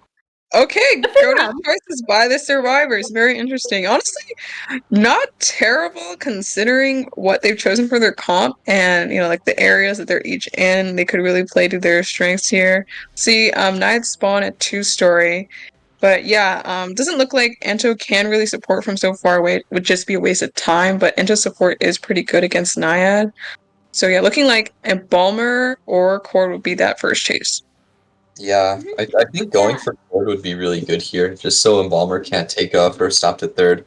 And Cord might be weak here after she uses her gun. Mhm. Yeah, I think with this spawn, I'm not super familiar with it, but because Cord spawning at second stop, she has the chance to spawn on top of the second stop and press that button for herself. The only issue is, let's say she immediately kites to first stop, that forces the Embalmer to transition to God Kite, but we're gonna have to see how the Hunter goes out of 2-story first before they begin their rotations, just so that they don't rotate into each other. Hmm. We also might see a warp from the Naiad to counter the coaster, so even if they get the second stop press, the warp might counter it, so they have to be careful here, for sure. Yeah, try and take that No. coaster before warp comes up for sure. Yeah, they're I gonna think have so that to. because the coordinator has both broken windows, gun, and she can just take a hit for the coaster. I don't think it's a huge worry if she does have warp as long as the Naiad is in some kind of animation prior to the coaster. Yo, is this And a she's new even skin? an Embalmer, so and Cord we see her pressing the second stop. Mhm. And yeah. Damn, I have never seen this skin before. But yeah, it looks like Embalmer is gonna be getting chased at first stop. Fortunately, probably gonna take a hit here. Actually, I think his plan right now is to kite around the first stop, probably to kind of keep up the decoding, and then once he gets hit, I think taking the coaster would be pretty optimal. Mhm. Yeah, Yeah, we and we might. see that this knight does have blink, so no warp to use. Actually misses the hit right there as well. So wasting way more time for the hunter. Oh. Yeah, this is actually buying a lot of time for this Embalmer. As long as he doesn't get Mind terrorized games by with it. the Naiad, it's just I do think oh, Whoa. Oh, um, in the pallet as well. I do But he think might take a Instead of water hit water, right he might there jump if he in water doesn't here. use his flywheel. He can't actually go on the coaster. This is gonna be a really fast down. I think he can go on the coaster, but it's gonna be blank. Yeah. Oh, Honestly, I think there was a little mistake on the embalmer dropping that pallet at first stop just because he kind of trapped himself there and kind of forced the Naiad to hit him. But yeah, I think the water definitely did make it harder for him to take that coaster. he shouldn't have But waited it's so long definitely for the still forced to blink for sure. Yeah. I think if Embalmer didn't wait so long for the pallet stun, they would have been able to just take the coaster. They wouldn't have had as much water on them, so that was really unfortunate there. Yeah, and we see the court going in for the rescue. I think their plan is for the court to shoot because now that Trade is out, he can just take the coaster, which is honestly very smart on their part. That's actually true. Embalmer does definitely get coaster here. Yeah, and ideally it might have been good for Knight to just give that hit to the cord, Oh. and let her shoot after. But looks like the Naiad will just take the coaster with the Embalmer, so not going to get too much distance there, but does still have Coffin to work with. So yeah, looking pretty good for the survivors right now. Embalmer can just go down and use his Coffin, and Nai will have to go all the way back across the map. Yeah, the most important thing Yeah. is Ford doesn't get stuffed, so as long as they can avoid that, they're in good shape for a draw or a win. Yeah, honestly, I feel like the Ento in this situation, since she's decoding Tent Ruins, she could have actually brought her bees to maybe assist the Embalmer. But I mean, if they want to really force the decoding, I think it's still a pretty good strat. Mm-hmm. Yeah, that actually would have been really cool to see. Maybe Balmer could have kited a little bit longer. Maybe gotten closer to the fourth stop too, so there would have been more distance for him here. Mhm. Fortunately, Naiad's Yeah, already pretty close by. yeah, we see that Knight already makes up the distance. Now the only concern is can the Embalmer last that 40%? The only issue is he also doesn't have borrowed time. So even with the pop, it's kind of looking like a tie. Yeah, they gotta get like a pallet I or will on the Embalmer. Just hopefully he can go back for maybe that hit, but he doesn't go circle back. Yeah. Oh, but he dies in the pallet here. And oh, she wasn't in the pallet. Wow, she actually gets the pickup there. Really well played from the Naiad there. I cannot believe she didn't get pallet stun there. That was really close. Yeah, so when It you looks do like the we'll pickup see a safer animation, pop if you there. keep moving outside of the palette, it actually allows you to kind of just pick up far away from the palette. Yeah, that We was also really see that the good. Merc still has Tide, so we may be able to clutch. Oh, and the Ento. Oh no, the Ento cannot get out. But perhaps the Merc can start going to fourth stop and just getting that rescue because he still has Tide. Mm-hmm. They Yeah, also it I looks have like think he's opening they're first just stop going gate and for the continuing Tide to though. commit to that. Yeah, looking like they just want the tie. Mhm. Yeah, no, I honestly, think he since the does. last stop gate is open, it actually would have been ideal for the survivors to just go for that rescue. And with the tide, both of them can escape out of the gate since it's already open. Yeah, I think they just don't want to risk it.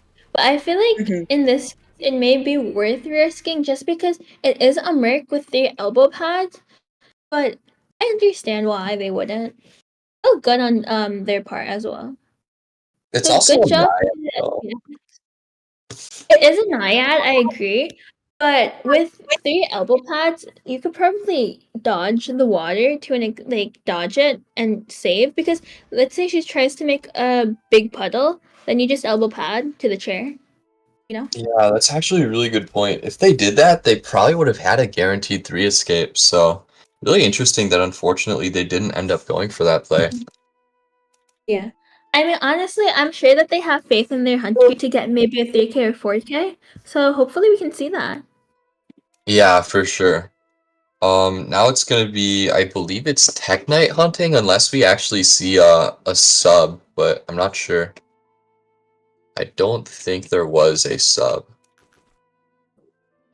No, it doesn't look like it. And was that SPX's or no, that was Team Baddies Hunter. Okay, so now it's SPX hunting. Yeah, 709 really working overtime, playing both sides in every single round. But yeah, survivors do maybe need to play it again really safe here. Hopefully they can also take an embalmer pick. As we saw, that really helped secure a really safe tie for the survivors last round. As again, with the coffin, no one needs to get off their cipher and go rescue. So yeah, ideally here the baddie survivors, if they get a win, they can win this matchup. And if they tie, it'll go to what will it go to, like rounds or Points, I believe. oh, okay, Oh so no. round four. Oh, awesome. Damn. Yeah, so a tie will push them to round four, and if the Sphinx Hunter is able to get a win here, they will be the ones to take this matchup. Mhm. Yeah, really, really simple win conditions here. Yeah, overtime would be really interesting though if it actually ends up being a draw. And that would be two more games with this triple commentary, so that would be really funny. Fun thought, but we'll see. I mean, SPX's Hunter did win the last round, so maybe they can do it again. I think SPX's both Hunters have won every round. Well, except for the third round, so Yeah, but we'll have to see what they play here. Oh, what did they play in the previous rounds? He didn't play round 1, and then round 2 he played Spider. Yeah, Spider. Yeah, round Okay. 1 was a wax artist, and that was I think their main hunter, and then they subbed in Techno Knight to play Spider for round 2. So Techno Knight looks like going to be playing again for round 3 here. I wish I saw the Spider gameplay.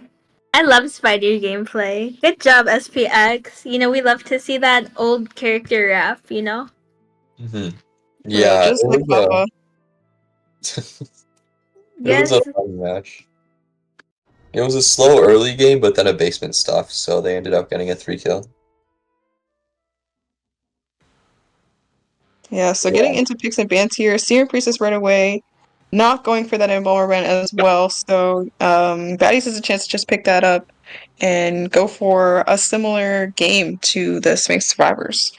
Yeah, I think Embalmer would be really good here. It'll also be interesting to see if they actually ban out like Opera Spider, or if they try respecting the Night Watcher or Banning Ivy. Ivy, Wow, they're potentially. respecting Ivy now. I guess this guy has an Ivy. I was not aware of that. Do they also go for the Spider ban or the Opera?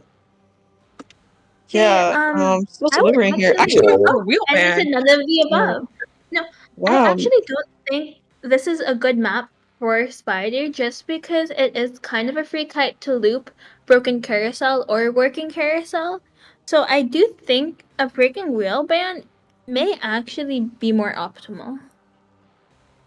Yeah, actually that does make sense. I'm not sure if Techno Knight does play Breaking Wheel. I mean with Breaking Wheel you can also kite him using the slides and using working carousel. But yeah, definitely can be really scary on this map, so it's also going to be Embalmer and Acrobat. I really like those picks there. Those are good picks there. Yeah, I think the Yeah, main strong reason fighter. why they oh sorry. I No, think go the ahead. main reason why oh I was just gonna say I think the main reason why they wanted to ban that wheel is because they really wanted to lock in that embomber as well. But sorry, Rigyat, you can go. Okay, yes. I was just saying that they did pick a strong cutter, which is great. They have a good opportunity here to also get a tie or to get a win. Technically goes ahead to ban Mercenary and they pick Gravekeeper up in response to that.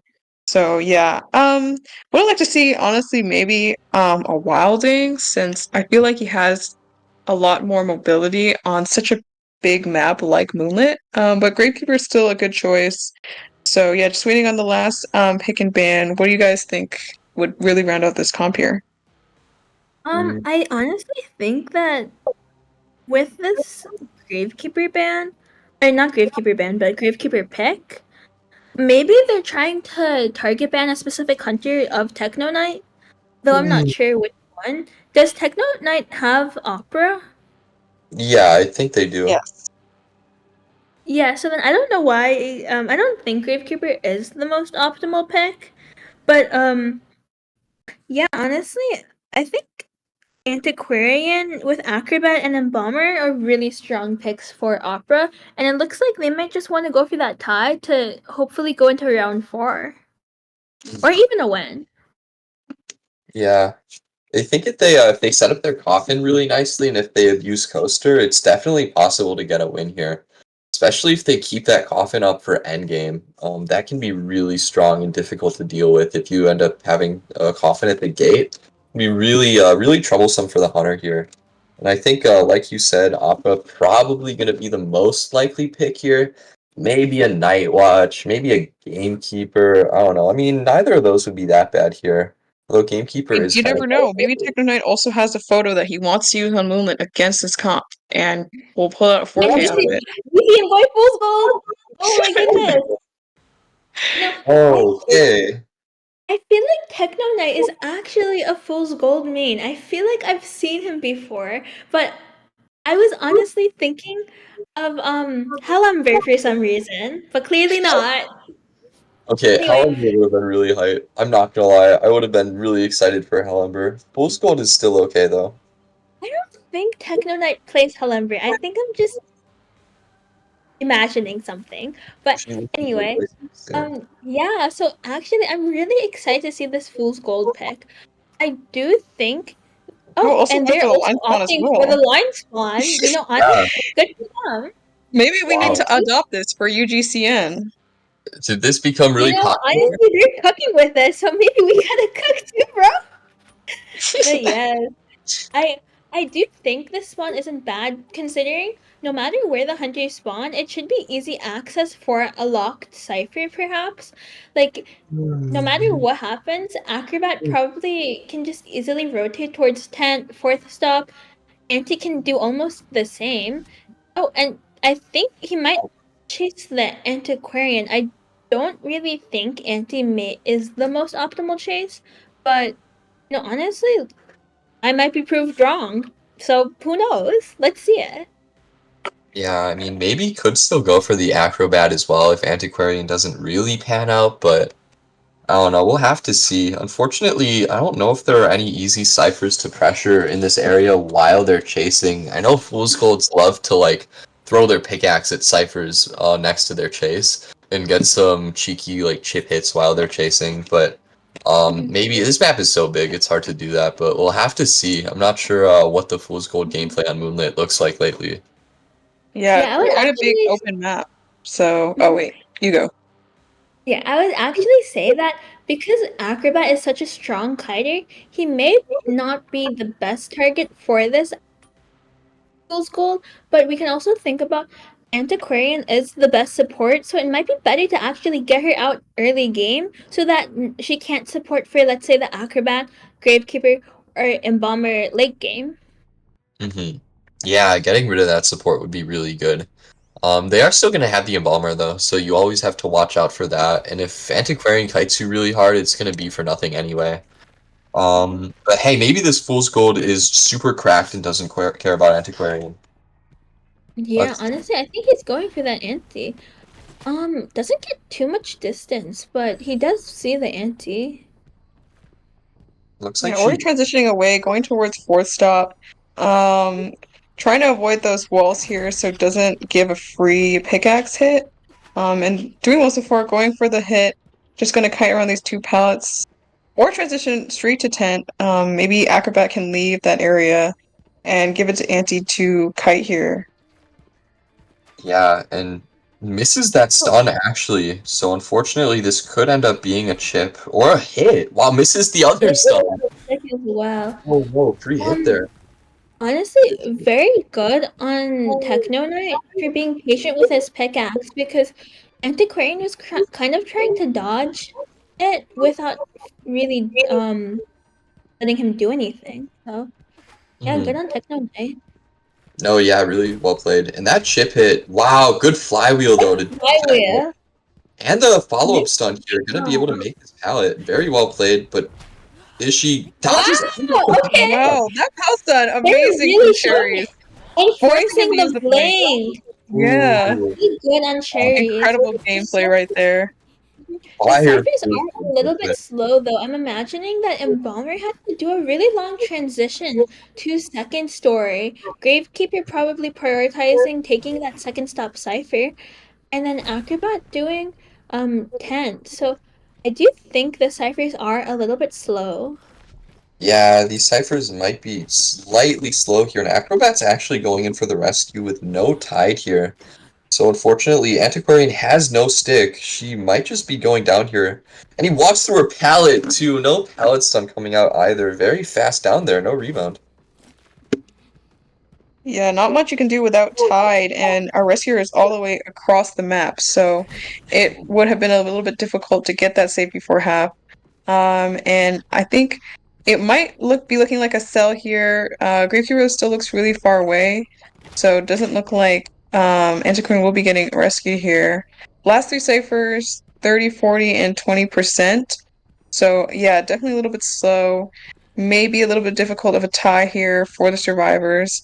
But yeah, healing up right now, kind of in the open, so might get spotted out by the Fool's Gold right here. Yeah, actually, it looks like they're definitely going to be seen here. And that is the Acrobat that is injured. If Acrobat goes down quickly here, I think their ciphers are going to be too slow. And gets an extra shovel too out of that Gravekeeper. Might just Oh, hard exits commitment the here. shovel prematurely though.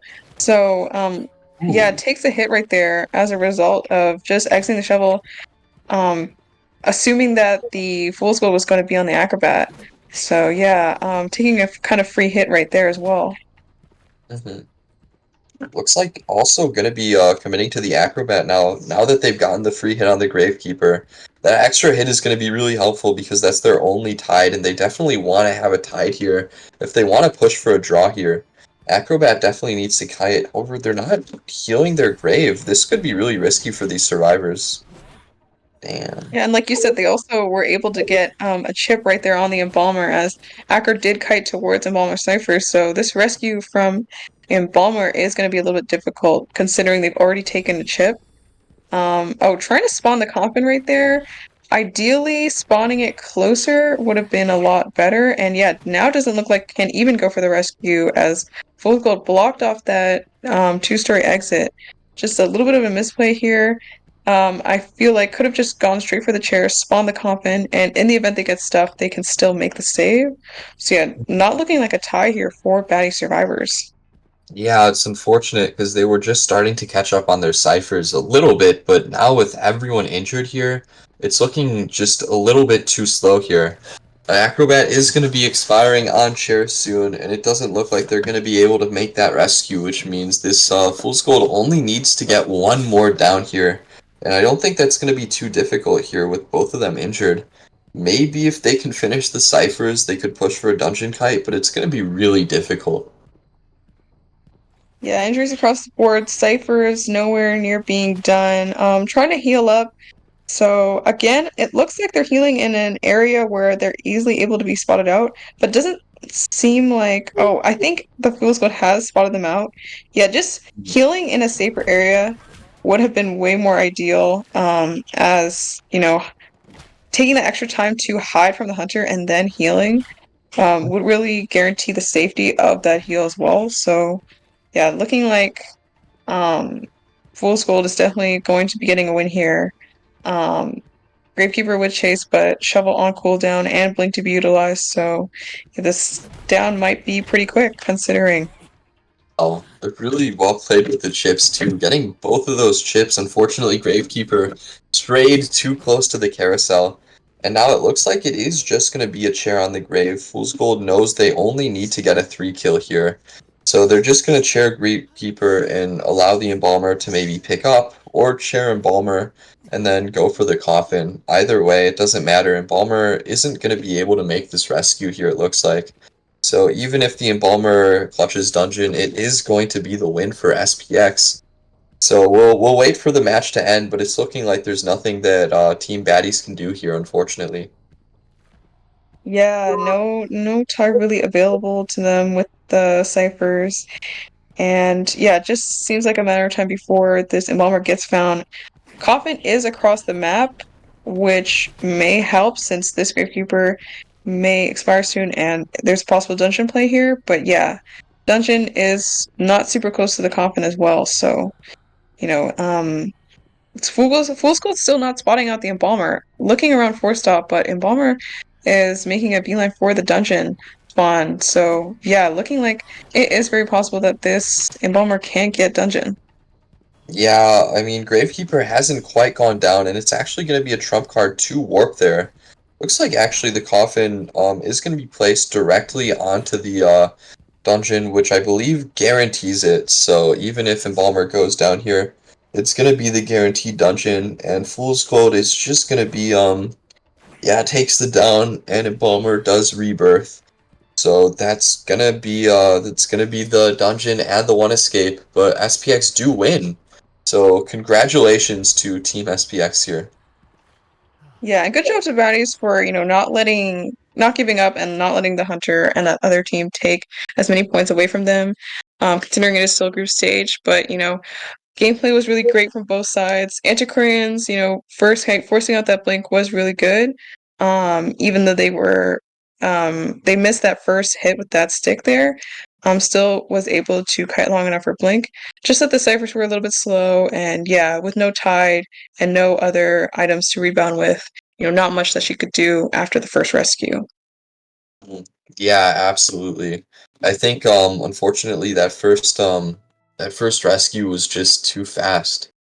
And no tide either. Maybe Gravekeeper wasn't able to get across the map fast enough. That's where a wildling maybe could have been better. So very unfortunate to see there. But really, really good play from the post goal. So